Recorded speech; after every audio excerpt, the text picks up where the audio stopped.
The metal crate that you see here on the front of the tractor is the shipping crate that our Woodland Mill sawmill came in when it was delivered. It was a lot of metal and it was pretty sturdy. We wanted to upcycle it to something and we thought it was the perfect size for a workbench. So James turned it into this and we absolutely love how this workbench turned out. It was really easy to do. It took him less than an hour to make from start to finish. So we will show you guys in this video how he did that.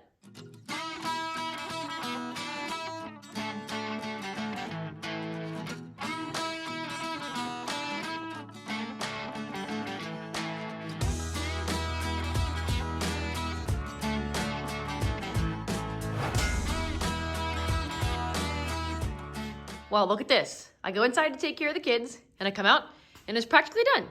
Babe, explain to us what you've done so far and what else you still have to do. This is the crate that the HM126 Woodland Mills sawmill came in. It's a steel crate, which is kind of nice because you can actually kind of refurbish this into something that you want. We're choosing to make a workbench out of it. So basically there was a cap, a steel cap that came off. And basically that simply just, was like a lid to this crate. All I did is flip it upside down. I welded all four corners. There were straps. These steel straps right here were all the way around this crate, and that's basically to keep all of your mill inside. So I basically took my cutoff wheel, cut those off, turn this upside down, welded it. We have some ash trees that we had cut up, and I'm going to use that lumber as my workbench. So you already put some lumber in down there. Yep. And then that's the boards he has cut for the top part. Yep, that's the boards for the top part.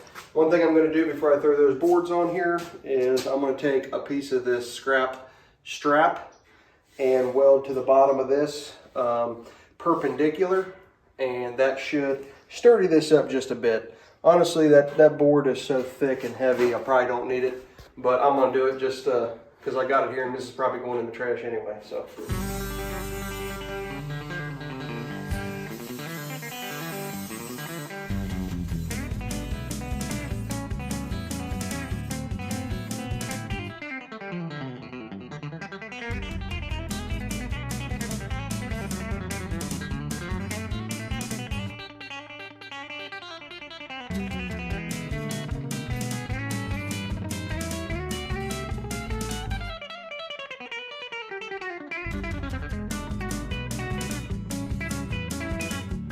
That basically took all the flex. Now you can see how this is flexing here. This one here, it's no longer flexing. Basically that's just like angle iron that I put in there. Not quite as strong because it don't have a solid beam, but don't need to be. Like I said, this wood here, it's awfully thick as you can see. So not really too concerned.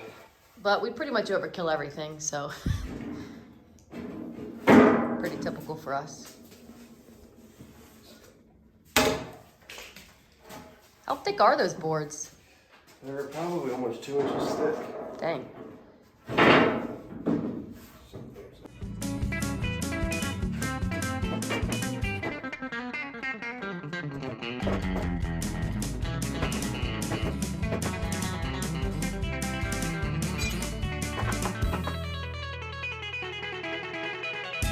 I like it. That's a really nice looking workbench.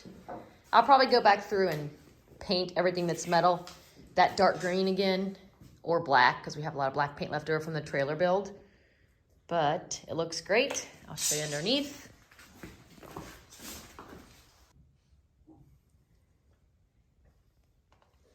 Okay. Good job, babe.